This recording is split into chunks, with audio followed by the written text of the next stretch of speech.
All right. Hey, welcome back, guys. Doing another late night one. We're doing a podcast tonight, so you guys know what to expect. There will be, it'll probably go for an hour. The topic is going to be finding purpose among the chaos. And because I thought that's kind of fitting as we're getting into like the holiday times.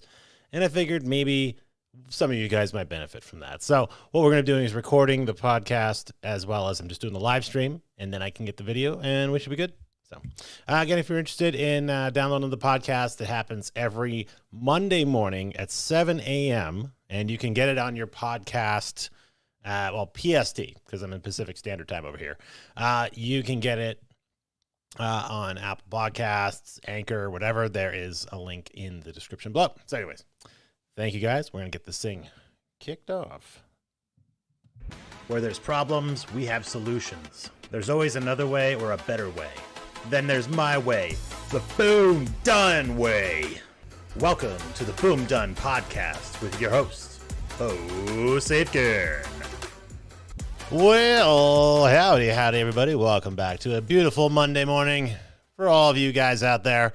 This is Bo at the Boom Done podcast, and thank you so much for joining us. Now, today is the 15th episode of the podcast, and we're talking about finding purpose among chaos.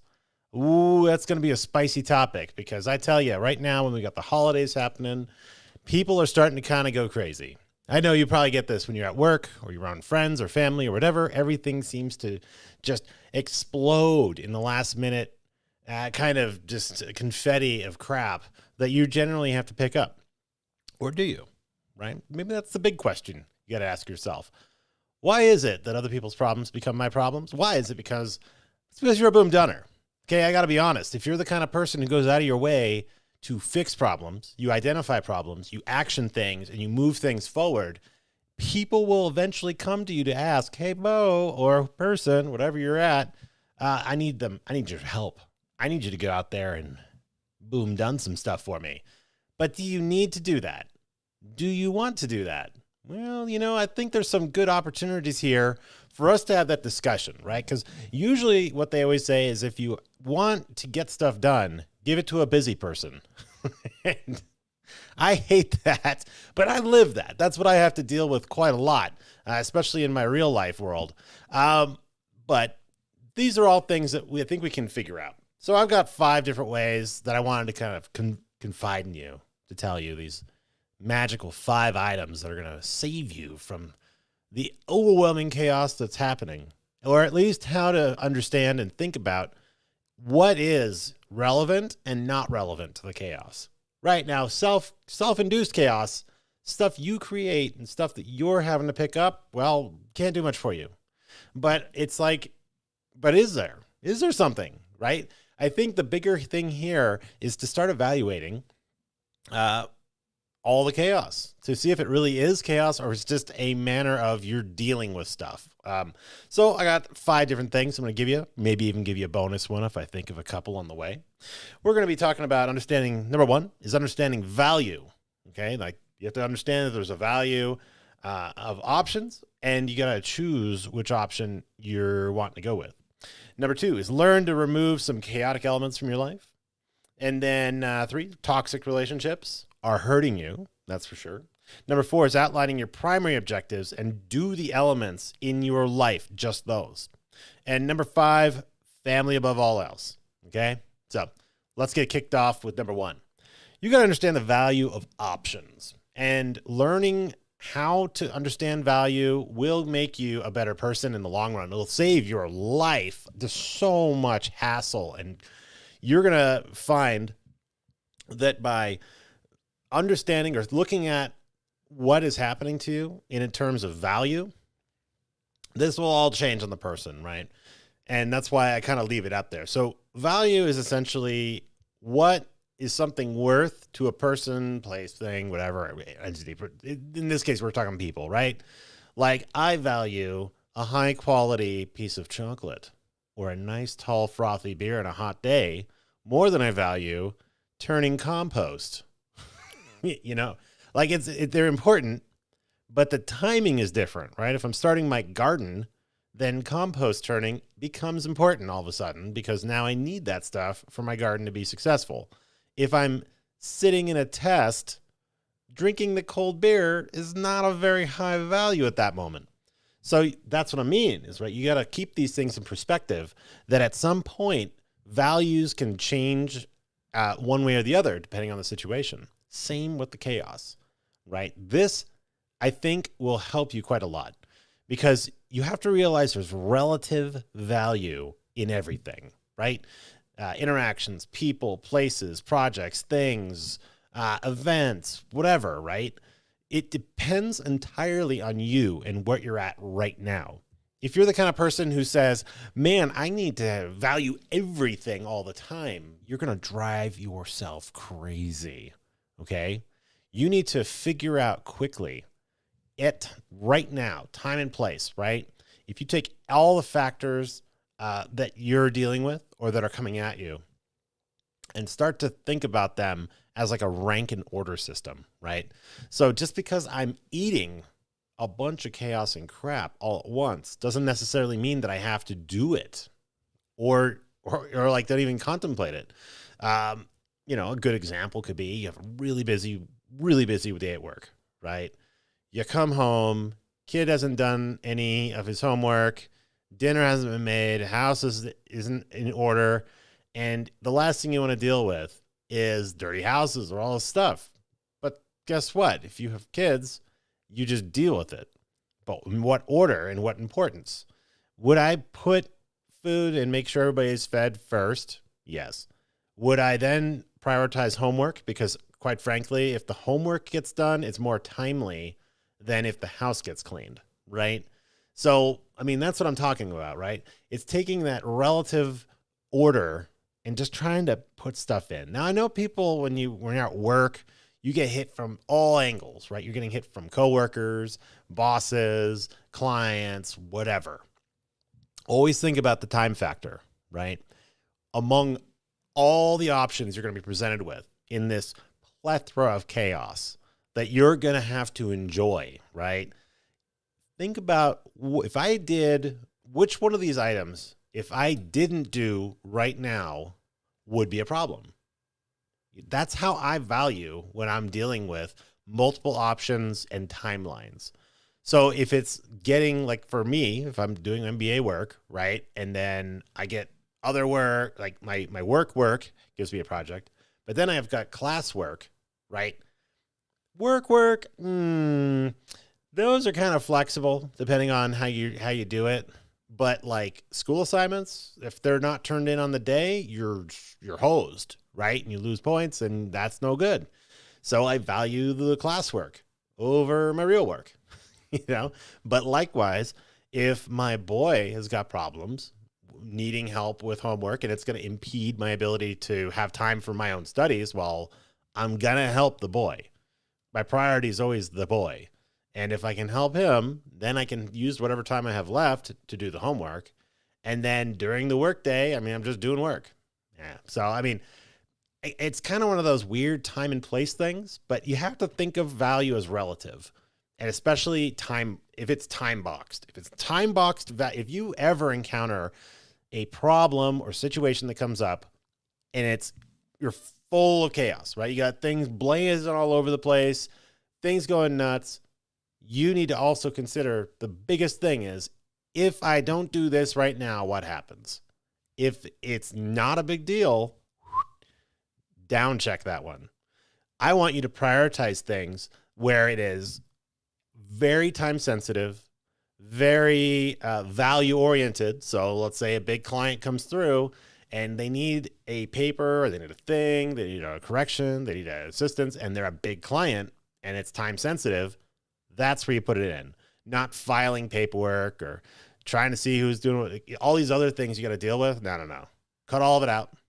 Focus on the one and knock it down, because at the end of the day, no one's ever going to come at you and complain that you didn't help them if you're showing that, well, excuse me, but in the face of all these options, this was the most value at the time. And if you want to fight me on it, please do so. But it's going to, that's kind of one of those things that I think we're going to talk about in the second one, which is removing chaotic elements from your life. Now, removing chaotic elements. What could that be? And what would you do to remove these things? I can't speak for you. I don't know what you consider chaos and what I consider chaos are the same thing. I mean, it's all a matter of perspective as far as I have my needs and wants in the world. You have your needs and wants. But I want you to think about, are there elements in your life or elements around you in your environment that are introducing much more chaos to your life than you would like, right? Is it the chatty Kathy that you sit next to at work? Or the Billy talks a lot? I don't know the male equivalent to that one, right? Then just ask for a reassignment at work. Or if somebody's messing with you in school, don't sit next to them, right? Like it's stuff like that. Or even, I know a lot of people that have difficulty remembering to bring like keys or wallet or whatever, right? That's a chaotic element to some people because they change clothes or do whatever. Introduce a little order into that chaos, right? Lay all your stuff out the night before so you remove the element entirely, right? I know for me, if I lay out all my clothes before I get going in the morning, it saves me a bunch of time and I don't have to sit there worrying or wondering. And if it removes one little element from my day that introduces chaos, it means I have a more chill morning. That's great, right? Coffee maker, whatever. Like think of the things that generally create issues in your life or make you irritated or things that are not serving you and try to remove them entirely if you can. Okay. Now I know there's a lot of elements you can't remove, right? Like live-in mother-in-laws or whatever. But we can get up to that. But at some point you could probably get rid of it. But I'm just saying is think about like go through your day and just look at all the different elements that comprise your day and think about what if I was to like remove that thing, what would be the impact to me, right? What would be the thing that changes my day for the better, right? Those are things I'm trying to tell you about. They're chaotic elements that you can handle by either organizing, right? Or if you cannot remove them for some reason, right? Like there's no organizing it, can't really remove it, you're going to have to learn to mitigate. Okay, so what I mean by mitigating, if there's a chaotic element, let's say like you got a supervisor or a customer or something that never sticks to schedules, never sticks to like any known idea of what to expect through a day or a week or something, you already know that, right? That takes a little bit of the chaos out is you just always assume that if this person talks to you or this person interacts, it's going to be something crazy, okay? And you're just going to be like, okay, and just be comfortable with it. Sometimes that's what has to happen. But if you can remove those items from your life, my suggestion is do, okay? Because there's nothing more important, quite frankly, than keeping a steady frame of mind and either firing customers that suck, which I've done a lot in my career.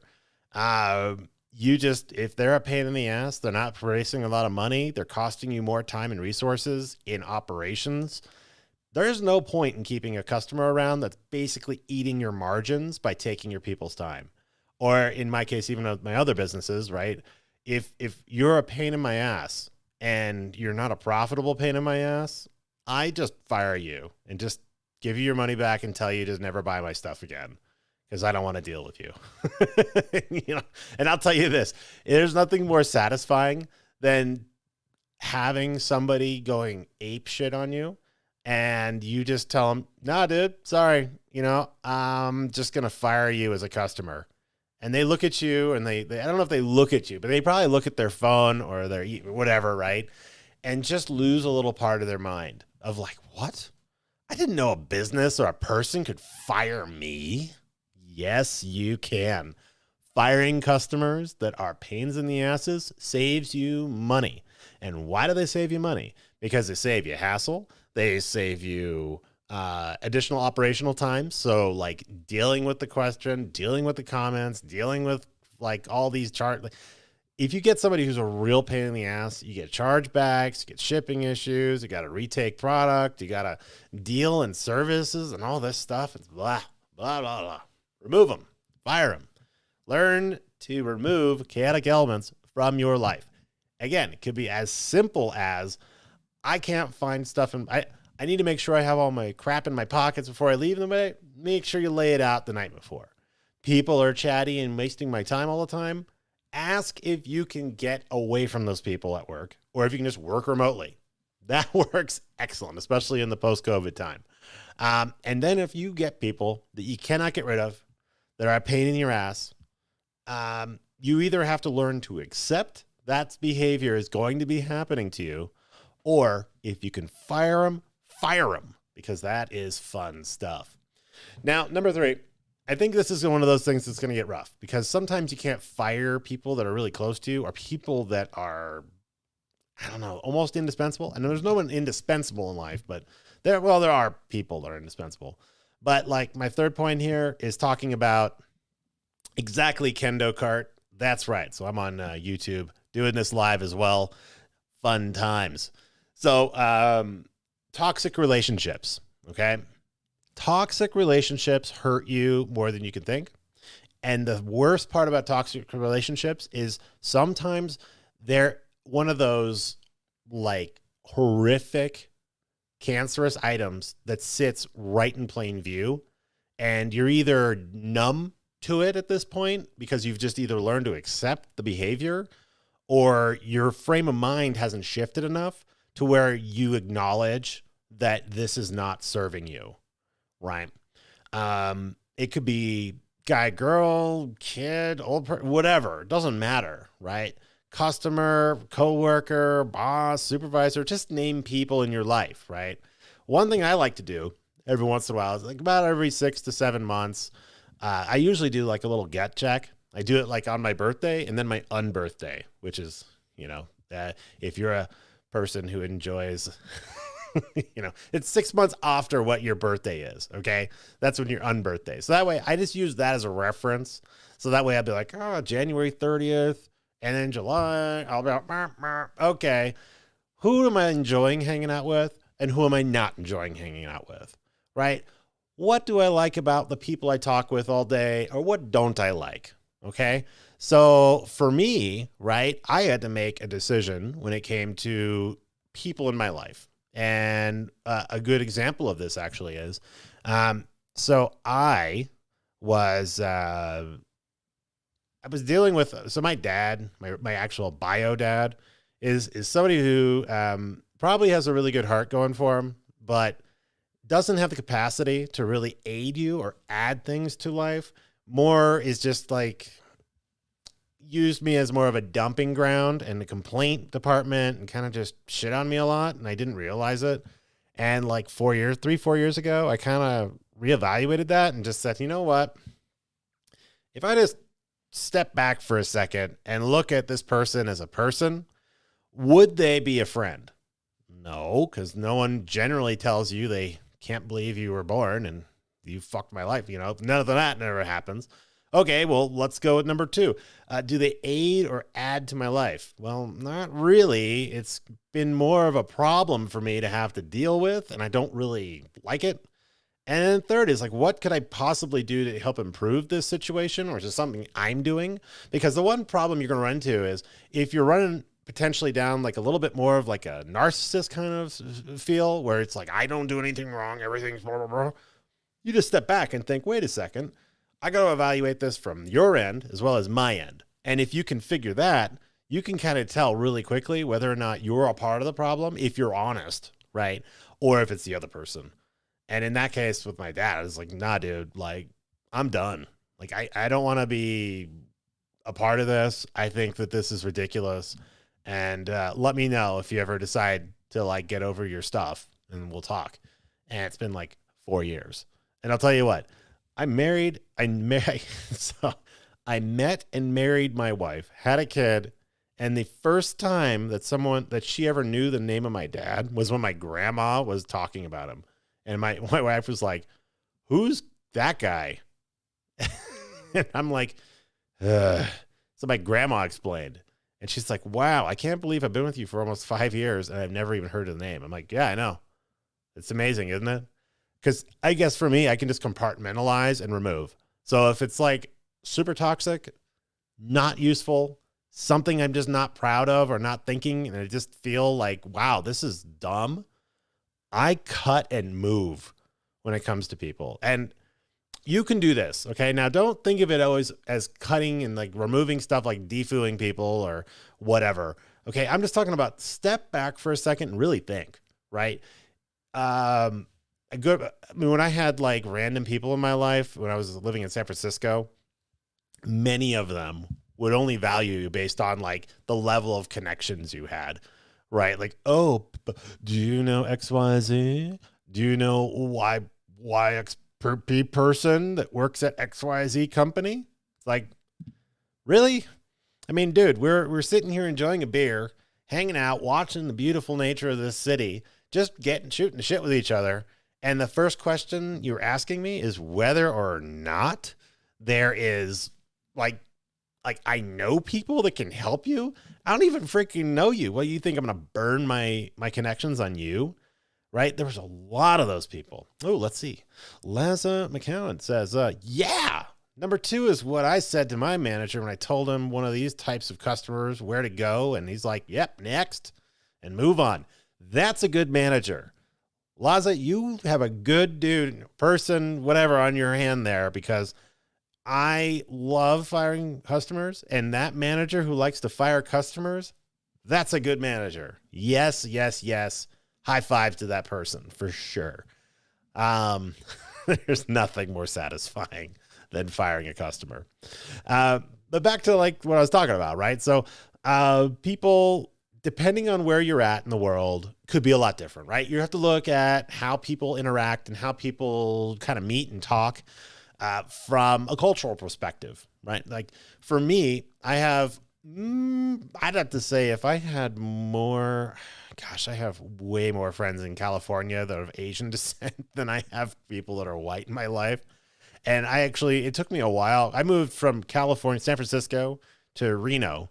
It took me a while to get used to just being back in like mostly white people. I was like, oh my God, how do I interact with you guys? Because I'm so used to a lot of my Asian brothers where it's like we go out and we just shoot the shit, we eat food, we go out late at night, we're doing all kinds of weird stuff. Like you go, and anyway, it's just not the same. I don't know. There's a whole different vibe when you're dealing with folks from, it might even be a California thing. I don't even know.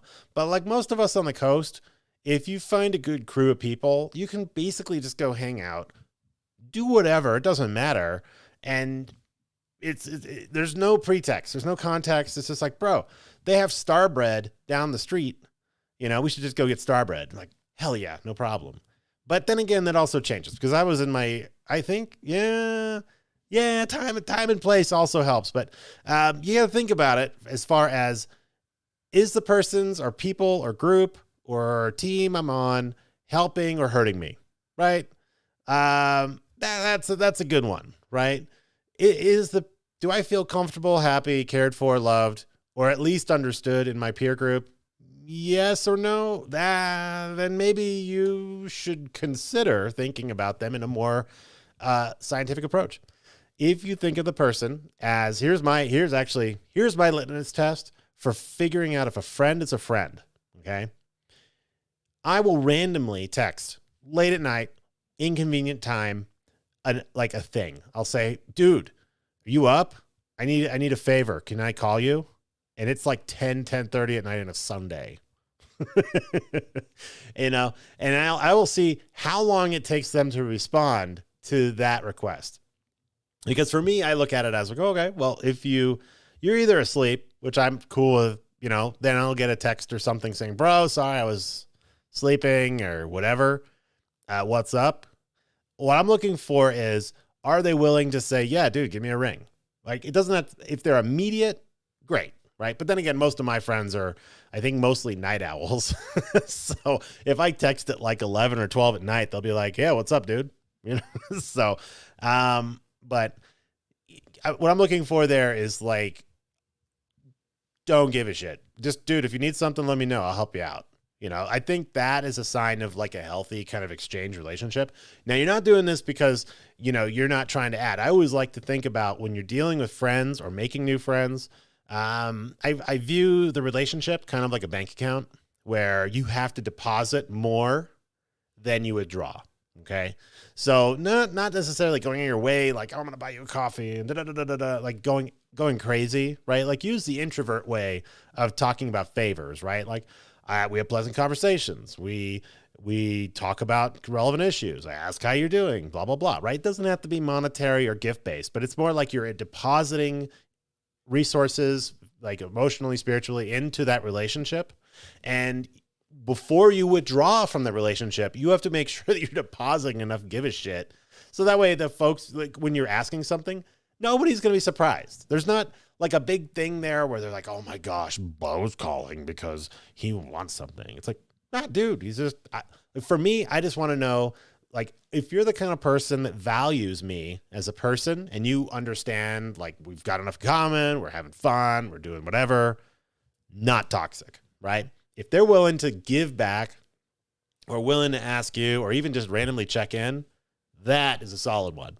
Now, when it comes to like work people, right, here's where it gets sketchy because generally most people have bad experiences with like management or supervisors or coworkers or whatever.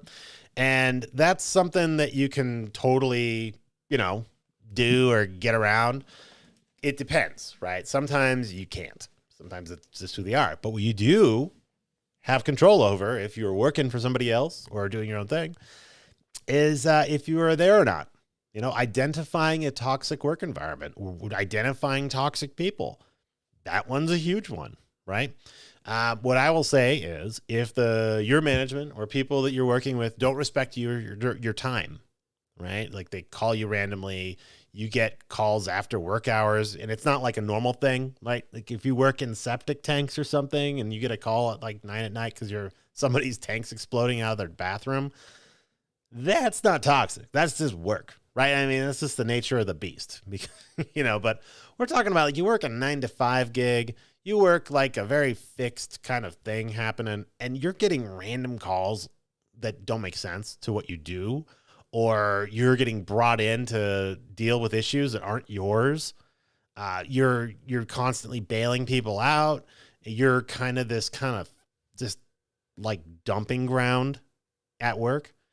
Those are things you got to kind of realize, like, dude, maybe there's something else here rather than people think I'm great because they give me all this work. It's like, maybe you need to consider whether or not the folks that you're dealing with actually might just be a little toxic, right? Maybe now you're just picking up the pieces for what is effectively a broken person or people that are around you.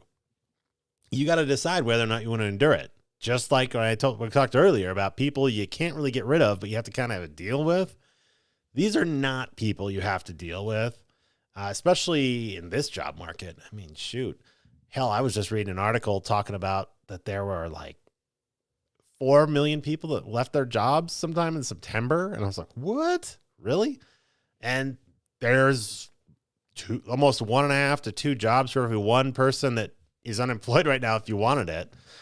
Granted, if you work in specialty things or specific industries or it's relationship based or, get into that, you work in real estate and you take a big dump in your local market, probably not going to work out well. Right. Right. So, I mean, take with grain of salt, depending on where you're at. But there's always tactful ways of excluding or removing yourself from situations or pivoting to something else that makes you a little bit happier. I'm just saying is keep evaluating the nature of the relationships you're dealing with, because if you can evaluate those relationships on if I had to take a step back standard, right? If this is a brand new person in my life, I don't have to deal with, I don't have a history. I don't know you. I don't, whatever. Would I accept the behavior you're giving to me right now? Right?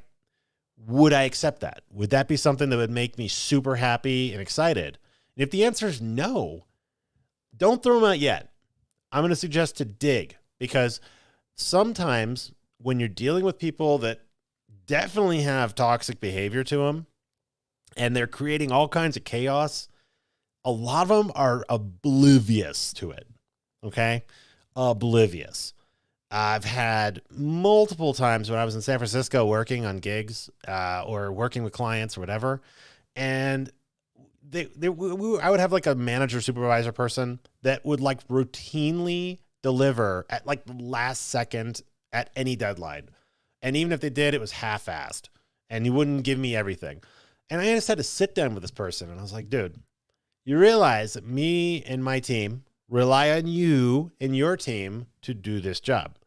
When you're not providing us data on a consistent, timely basis, you are causing X, Y, Z down the line. And I just laid the whole thing out so they could see it clear as day.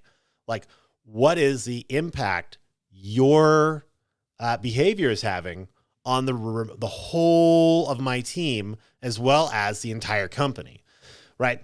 Here's how you can kill it real quick. If you can lay out the behavior in a very clean, very clear, but not dickish manner, right? You're trying to come from a place of just trying to understand why this person is what they are.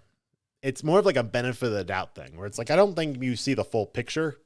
And I'd like you to see a picture of what I have to deal with because of what you're choosing to do. I laid that stuff out for this person, and you could have saw their eyes go from like these little pinpricks to like saucers real fast because they're like, oh God, you mean that because we don't deliver this down the road, it's impacting you 5 or 6 levels below your team? It's like, yeah. So could you do me a solid and please like prioritize getting that stuff done? Or if you can't, like, let's talk and let's see if we can get resources to your team or whatever. I mean, it's stuff like that. The person was super oblivious of the fact they were just trying to like essentially wade through enough crap so they could look like they were doing jobs or something. But whatever it was, when you lay it out in that manner for people, they have a tendency to either choose to acknowledge the information or who the hell would be calling me at fucking 10:30 at night? Mike, God damn it. It's not going to happen, sir. Not going to happen. The amateur hour over here, having the phone on. So anyway, so you got to look at what if they're not willing to take that 10,000 foot level, right? You got to step back and be like, well, dude, if you're not going to take a clean, clear path for how to get to where you're at, how to get, to a point where you're not doing toxic crap in my life, I'm going to have to escort you out, right? Either I'm going to fire you as an employer, or I'm going to have to choose to just leave as an employee, right? I mean, those are options. You got those options all the time. I think what a lot of people do is you get scared that you're not going to have something or you're going to lose something because the one that really will hose you, actually, I think that hoses a lot of people, is if you're living at your means, right? So let's say you earn a living at whatever you're doing and you are right at that level where you're like, if I earn this much, so I spend it. You don't have a lot of buffer. You need to consider in your life making sure you keep a good 25 to 30% of that income available and just stashed away. And you have what I like to refer to as my FU fund, which is 6 months in cash in the bank. So that way, if I leave, I've got a minimum of 6 months to figure something else out, which if you're using it like a clearing account, which means if my bills are, let's say 3,000 and I add 2, I'm only losing 1. Okay. And you can space that out like you wouldn't believe. I went 15 months without a job in the Bay Area and made it work. Don't recommend it, but that was definitely in a different environment and a whole different economy. Nowadays, I don't think you'd have much of an issue. But I'm just saying is you got to have that in your back pocket so you have the ability to jump, because dealing with toxic people in toxic environments kills you. It'll literally murder who you are on the inside. It is so insidious to you as a person that if you're constantly having to wake up and go, right? And you just, you know the feeling, right? That icky feeling of like, I really don't want to be here. Like, I hate going here.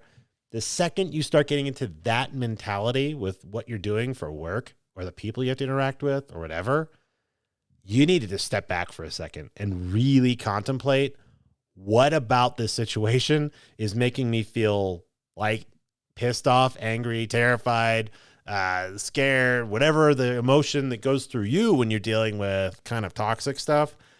Consider it. Highly consider going out of your way to understand how you mentally are feeling about this thing, and then try to action it. Okay. So please, if you're dealing in toxic relationships and they're hurting you as a person internally, you feel your hurt, feeling a little sadder, you need to really consider what that means and listen to your gut. Okay. Because there's always a solution. There's always a better place. There's always a better spot. Okay. I mean, I can just say, like, as example, right? I lived in San Francisco for 12 years. I saw that place grow. So it was like, what, 2006 through 2018-ish? Yeah, something like that.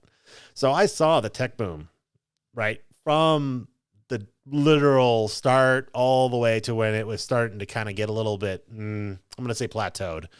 And I'll say that the relationship I had with that city changed immensely over the years, right? Mix in the fact that I also added a family and kids to my life, which definitely, if you're in San Francisco trying to have a family with kids, oh boy, that is that is a hard time right there. I kind of started developing this kind of feeling about San Francisco. I was like, man, I hate going downtown. I hate getting on the BART. I hate being around all these freaking people. And it's not even fun people, right? When I was in 2006, when I first got there, I lived in a place up on Nob Hill, which was just a room thing at the time. And it was awesome. You had like tourists all over the place and students and artists and people. And then by like 2018, when I left, there was just homeless and Google Bros. That's it. I swear it was ridiculous. You're just like, well, I feel really bad, but like when I had to like walk my wife to her job and I'm seeing people shooting heroin up in the middle of the BART stations and then immediately walking into a literal field of poo all over the sidewalks, it kind of gets you into this mode of like, man, this does not seem like the San Francisco I remember. I don't think I want to be a part of this anymore, which led us eventually to figuring out that maybe we should be a little closer to family, and closer to family was Reno.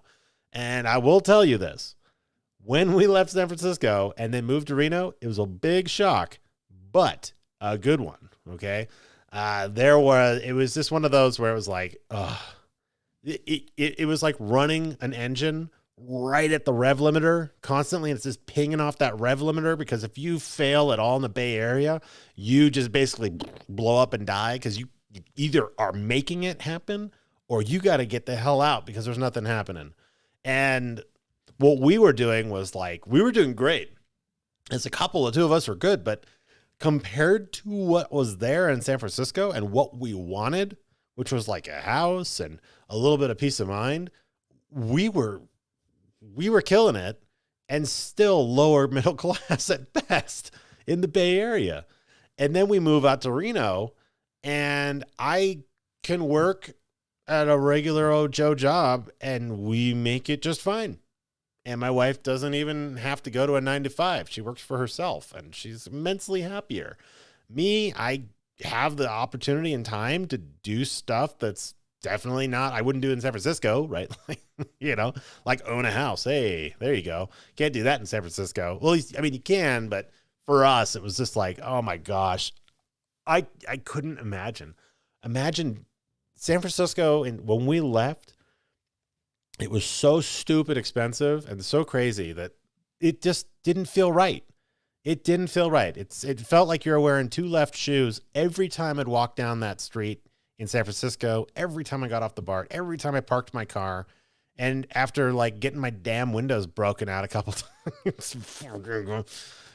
was one of those where I was like, man, this is not healthy. It doesn't make me feel happy.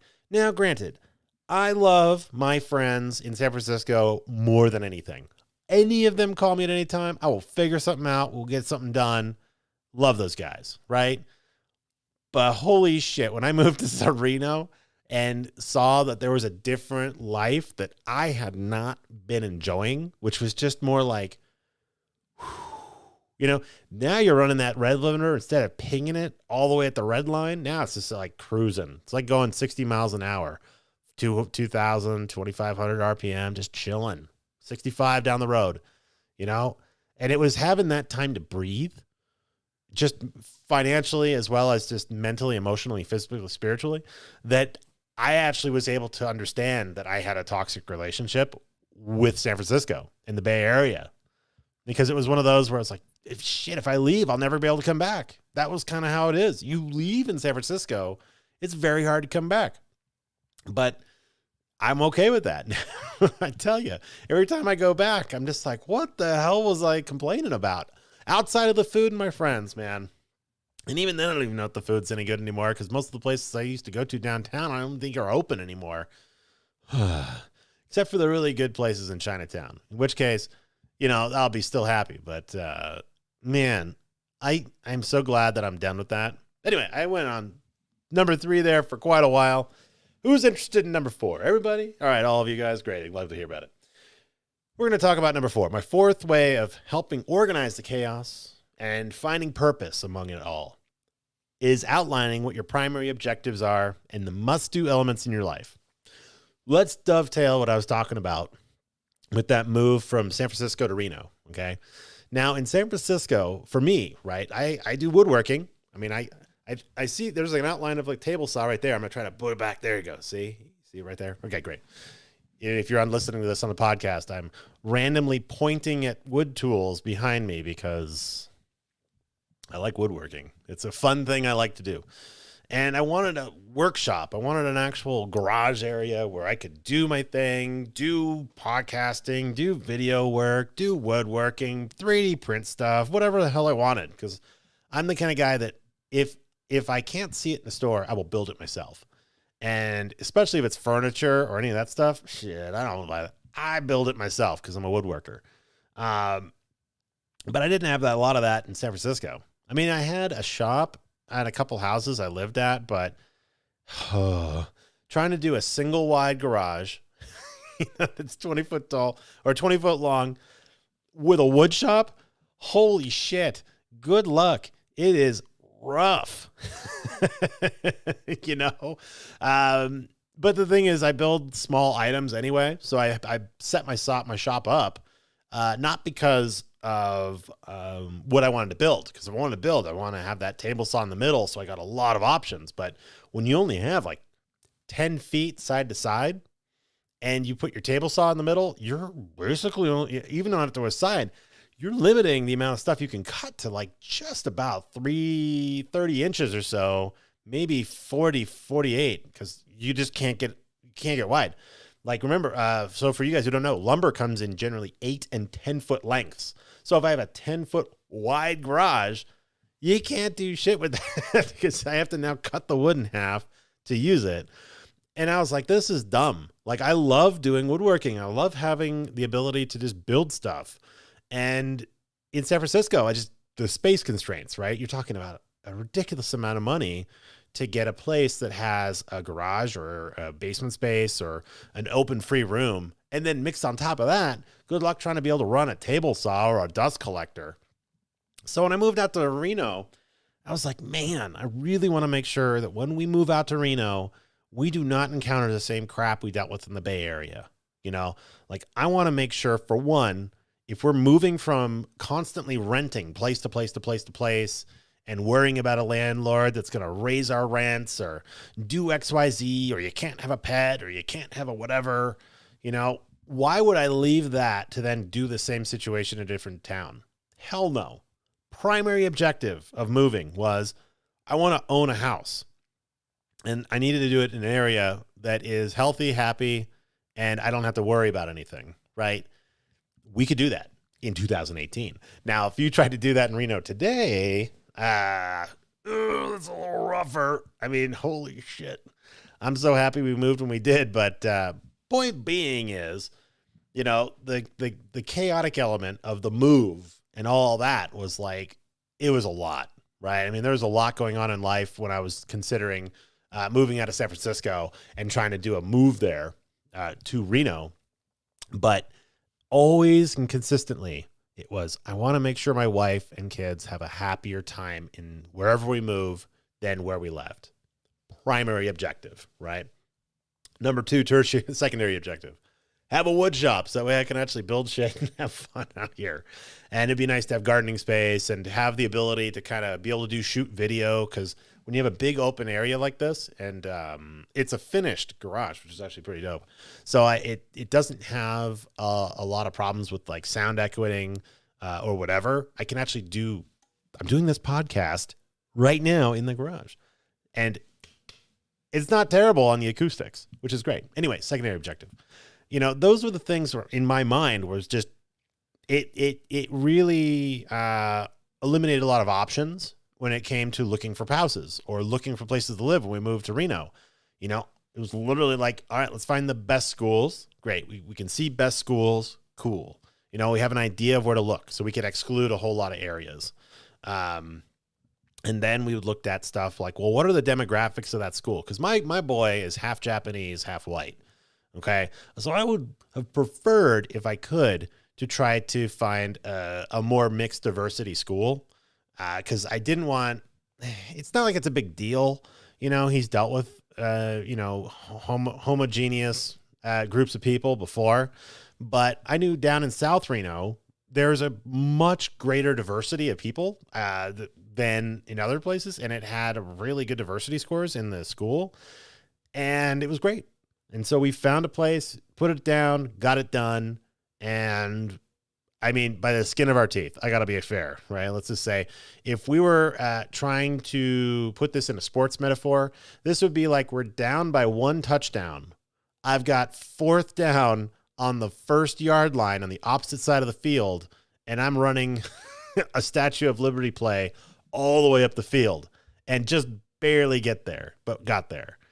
But, that did help to solidify a lot of things for us, which was like, man, we just don't want to waste our time with all these options, Don't want to waste our time looking at apartments. Don't want to waste our time looking for condos, whatever. Stick to the mission. The mission is these primary objectives. Now let's apply that to business, okay? Like you're doing a project, which you probably would be doing, or selling a business, or doing whatever, right? Just think about the things you normally do throughout the day. Thanks, Mike. And thanks for calling me. I'll call you after this is done. So it's one of those where you have to think about it as in, what am I trying to achieve? So for me, I'm a project manager, and I've been doing project management for a long time. Business analytics and project management has been like my bag for a long time. There's always an MVP, a minimal viable product, which is essentially boiling down a project all the way to its most critical elements, right? We're not talking about fit and finish or polish. And what I mean by fit and finish or polish is stuff like, what color is the website? What font do we use on a document or something? No one gives a shit if you're trying to get to an MVP. It's literally like, let's get the function of this thing working perfectly and then go on to fit and finish, okay? Like, you like having a car that's nice, but you would prefer to have one that starts every time. That's the primary objective of a car, is getting you from A to B.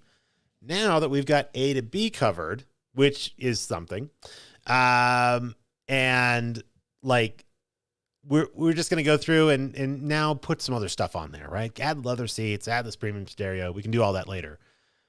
But that's the chaos, right? That's the chaos that happens to you at business and your work and your supervisory stuff, that you're kind of like, oh, wait, maybe these people are asking for leather seats and a premium stereo before they're asking for, does this project get from A to B? Does it accomplish the mission?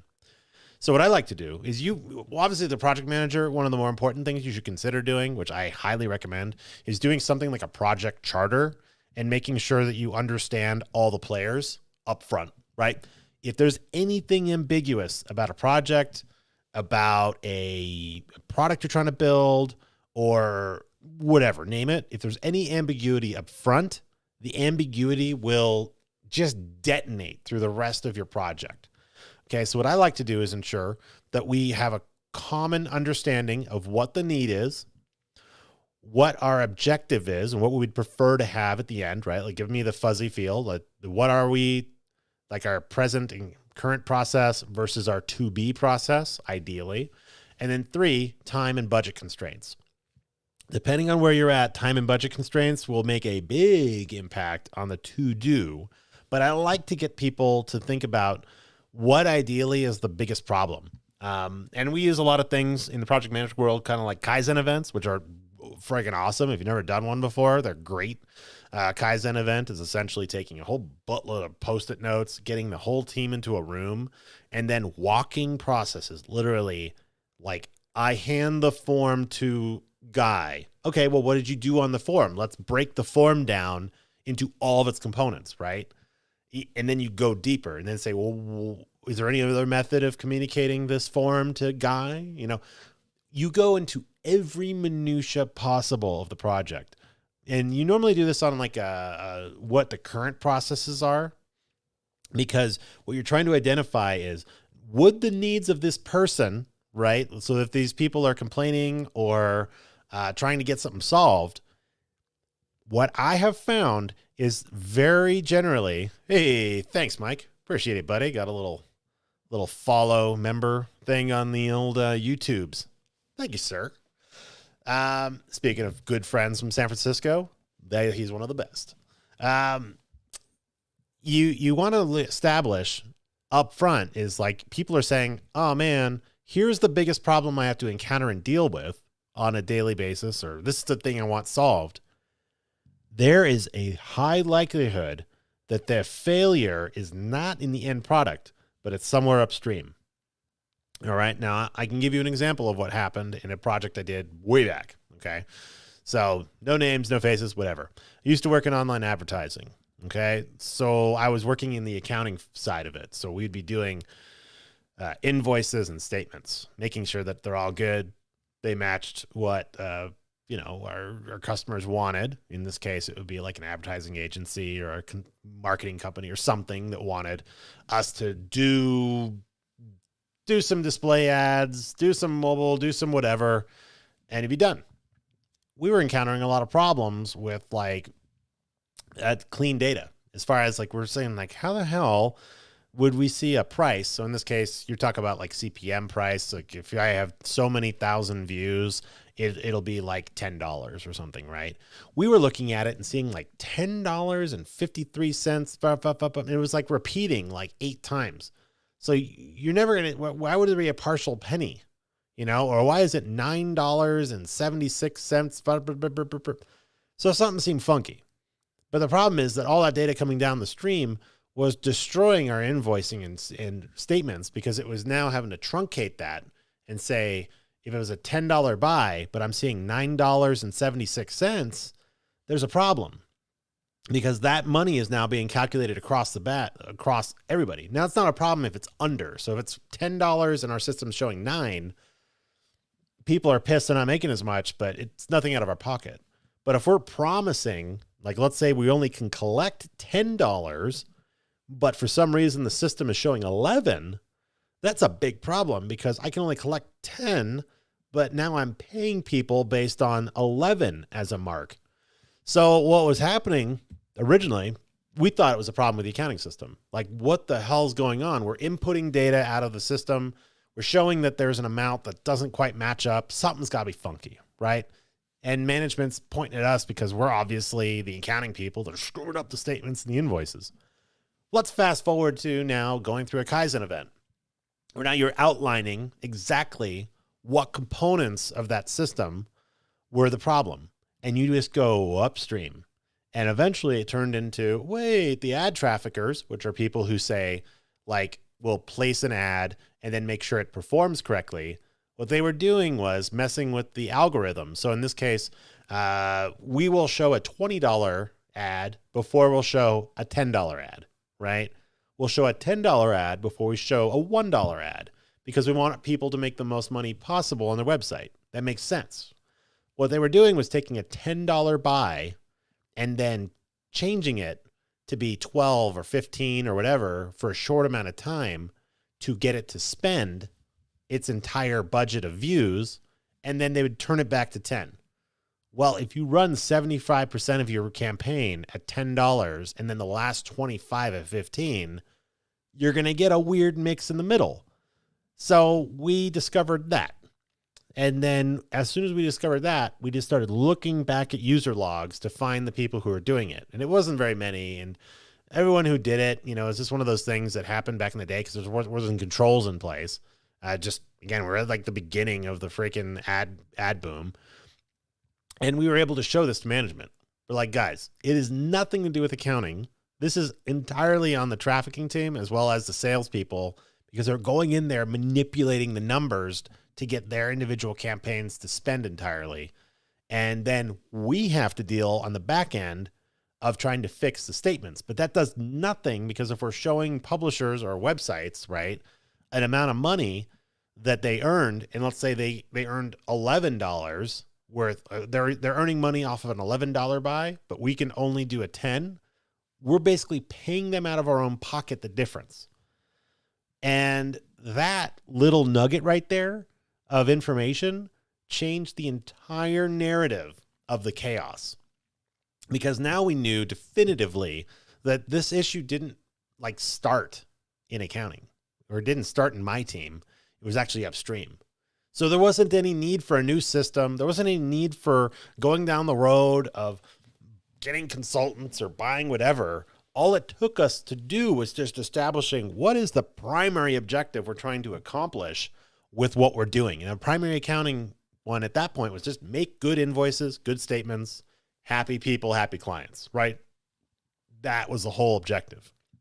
So with all the chaos and crap happening, people throwing stuff down at us and yelling and screaming about how bad everything is, we just cut all that crap out and got right down to brass tacks and said, this is our primary objective, and how we're going to attack this thing is to get to that.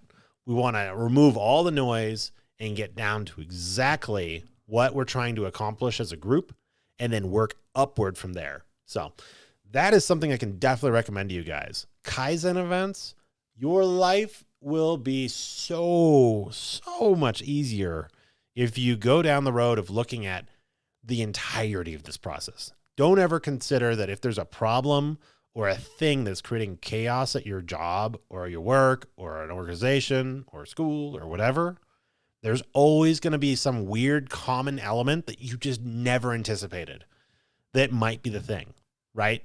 And if you work in a really hierarchical place, or there's a lot of different layers that go into making something happen, you really need to consider maybe I need to look up and see if those layers are potentially crapping down. You always used to say that accounting was kind of being at the bottom of a multi-deck, at a skyscraper outhouse, because everyone just kept constantly shitting down until eventually it showed up in accounting. And we're just well, great. Cool. We get to enjoy all the shit all to ourselves. Nom, nom, nom, nom, nom. So that's what's up.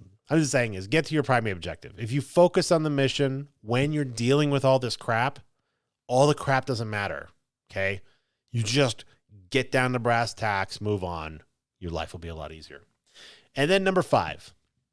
Now this one, I think you got to use with a grain of salt as well. But if stuff is happening in your life, let's say work or hobbies or people or friends or whatever, my 5th piece of advice to you is always family first. Okay. Now, it doesn't necessarily mean you have to be like your parents, your grandparents, or your uncles, your aunts, your brothers, your sisters, whatever. I'm talking about your core. Okay. So in this case, if you're a single person, you are your family. If you're like a dink, double income, no kids, you and your partner are your crew. That's your crew. That's your family, right? You take care of your family. In my case, it's my wife and my 2 kids, right? Those guys are my 100% priority at all times. If there's anything that makes my life miserable, chaotic, shitty, or otherwise classified as not fun, if it's in service of my family, I will do it. And I don't give a shit. I will endure it, and I will eat that shit sandwich and ask for seconds, because I know that what I'm doing is helping my family, right? So that's an objective I think I need you to also consider when you're dealing with finding a purpose in chaos, okay, is having a greater or higher purpose. And there's a lot of folks that have different ways of looking for higher purpose. It doesn't necessarily have to be your family, your faith, your spirituality, whatever it is, right? There's kind of like this overwhelming need to perform or overwhelming need to go above and beyond in a lot of folks, right? For some people, I know at least, if you're a dog mom or dog dad, man, those guys really love their dogs quite a lot. You know who you are. That's your priority. I want to make sure, my brother bought his house specifically because he wanted his dog to have a yard and needed to have a fence. I mean, for the dog and for him too, of course, but it was one of those where I'm like, okay, so the whole of the pain that you're putting yourself through is for the dog and yourself, but really it's for the dog, right? and that's fine. That's great. That's the purpose, and I think, again, if you can find the purpose or like a focus for yourself, you will find out real quickly that the way to get past chaotic situations is the same way you'd use like a magnifying glass, right? You got to constrict that field down so that way you're looking right at what's the most important thing. What's the most important way that you can either help boost your life into a way that is going to eventually be better for you and those around you, right? But you got to take care of your core, take care of your fam. If your family, right, and your family unit could even be your friends, right? You tell you this, anyone screws with my real good friends, they screw with me and the rest of us, okay? That's just how it is. Like, it has always been that way. Like, I always attribute my friends and family as like my selected family. Like, I don't know how to, I'm trying to think of a way to put this. You have family because they are biologically family to you, but then you have friends in your life that are your chosen family, right? I will even say your wife or partner, whoever they are, is chosen family. You chose to be a partner with this person. You chose to now add little people, if you decide to have kids or whatever, to your crew, right? Those are decisions you decided to make with another person. Or if you adopted, that's the decision you made for yourself to be able to do this, okay? That's now the priority. Those people are the priority. Like, making sure that everybody comes out well and that what you're doing is going to assist in those people's success. Like, I'll tell you, you can eat shit like you wouldn't believe. If you know that eating this shit is going to make people in your crew, in your family, better, then that's great. I mean, as an example, I'm like 3 classes until I have my MBA. And I'll tell you, one piece of solid advice I'll give anybody who wants to do an MBA while you're working full-time with a family and running 3 businesses, don't do 3 classes. Oh my God. I took 3 classes this semester, graduate level, which is a full load for an MBA student. And yeah, let's just say that's a lot. But I know at the end of the day, the faster I get that MBA done, the faster my family can start to benefit from that education, right? And in my current employer, that just means more money, right? Like, you're talking about a substantial increase in life standards for the family. And that drives me a lot, okay? Because I want to be able to provide for my family in a way that there'll never be a point where they'll want for anything, right? Or need for anything, rather. They can want all day. Like, I tell my boys all the time, like, you're not going to get, like, just because your friend got a bike or your friend got XYZ, right? It's like, dude, you're not going to get that just because, okay? Don't be a bitch about it. Just tell me what you want and give me a real good value argument. What I like to do with the boys, actually, it's hilarious. I'll tell them, I need you to give me a value argument as to how this item or thing is going to improve your life, and tell me. And if you can sell me on it, then I'll consider it. Obviously, my 8-year-old's not going to be doing that. He doesn't do it very much, but when he does, it's really cute. And I'm just like, damn it. And then, of course, my 16-month-old, he's a little bit off from being able to do those things, but he has a different whole set of value. His value is, are you going to make my beautiful wife's life terrible if I don't feed you or give you this?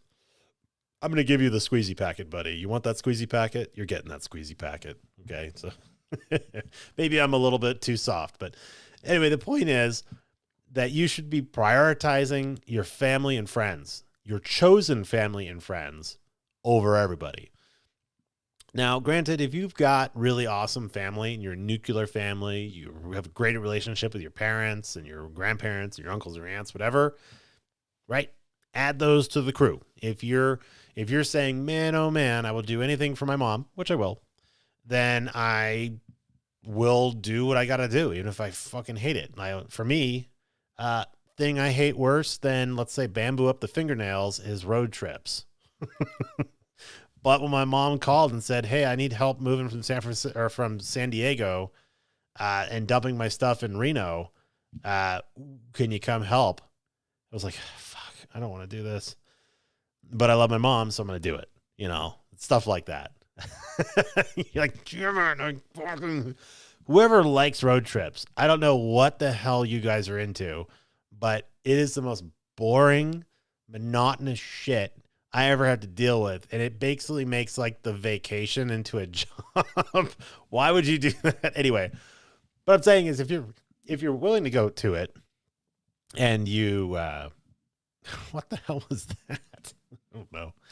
Anyway, it's just one of those kind of funny things where if the pain of what you're going to deal with for your family and friends is such that you value them above yourself, and you do always value yourself, always put that up there, right?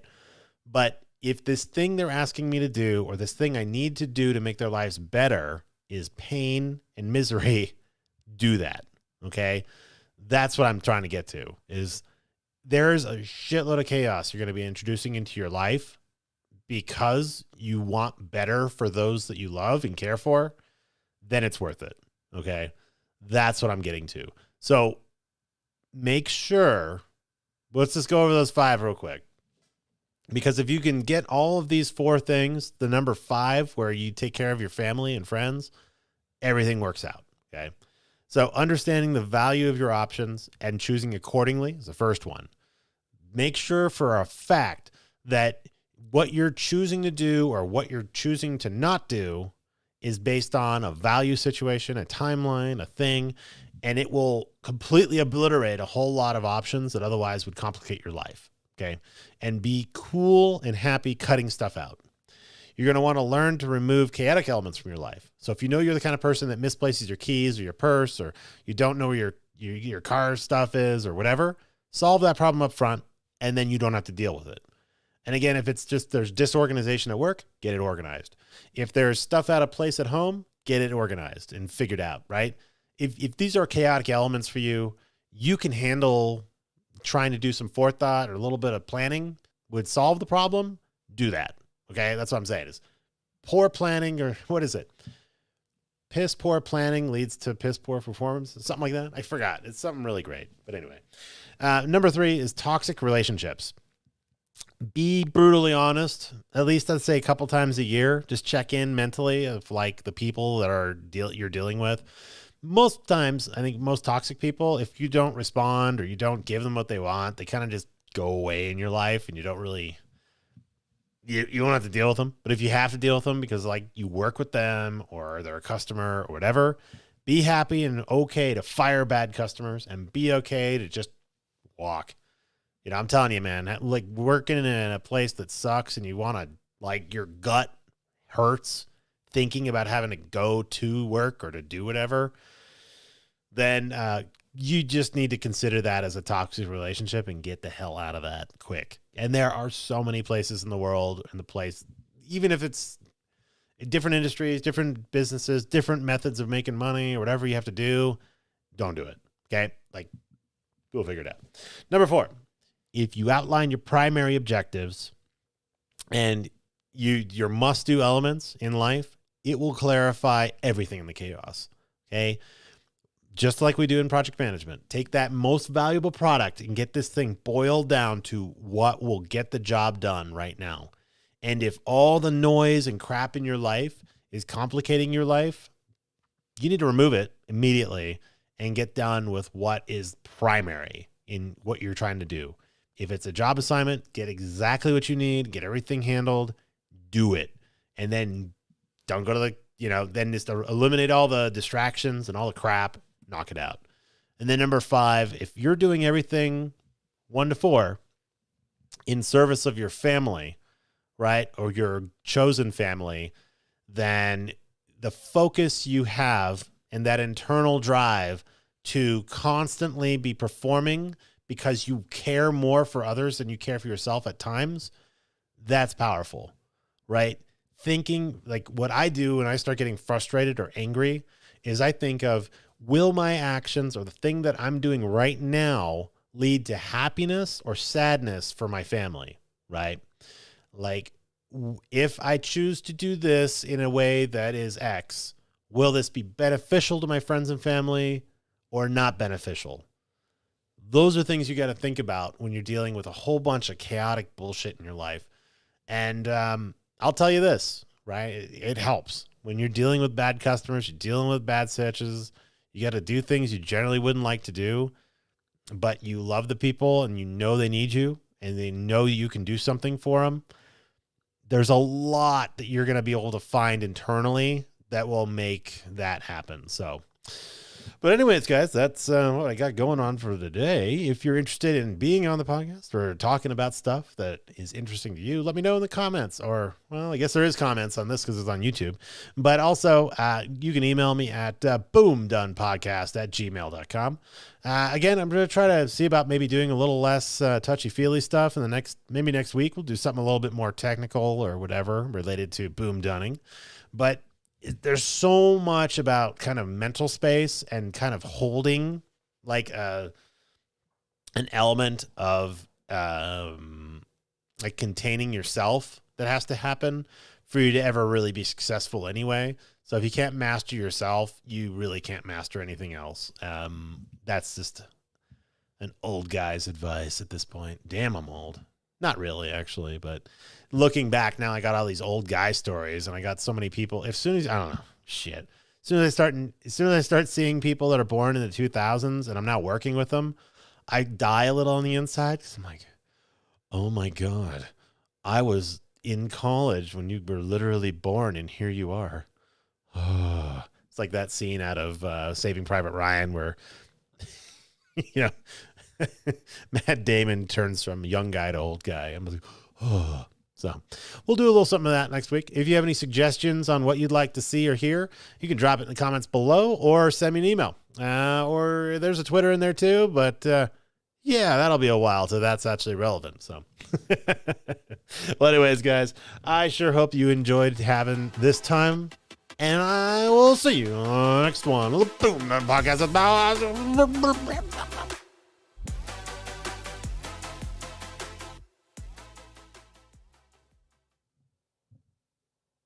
And there you go. It's all recorded and good to go. So, hey, thanks again. I know these are kind of random because you guys are like, dude, don't you do gaming and guns and stuff on this channel? Yes and yes.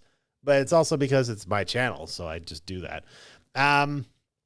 But for all you guys who are curious and still watching, thank you very much for your support, love, care, affection. You know, I really enjoyed having these. Actually, it's been fun incorporating the video back into like the podcasting, because I did like 13 episodes before I started putting the video up and doing like this. I think this is kind of a cooler element. Not only on top of that, because you can now take the video and I can now export it out to like TikTok or make shorts or whatever. But I'm working on that. As soon as I find some freaking time, holy shit. Again, I was mentioning I'm doing 3 MBA classes and trying to survive that. Plus, my 16-month-old is just like, oh man, the sleep schedule is brutal. Plus, he's sick, and now I got the other kid that's sick, and I'm like, man, sick family, sick kids, working all the time. plus doing 3 classes. But it's fun to be able to do these. So let me guys know. Thanks again for watching. Sure appreciate all of you, and I'll talk to you soon.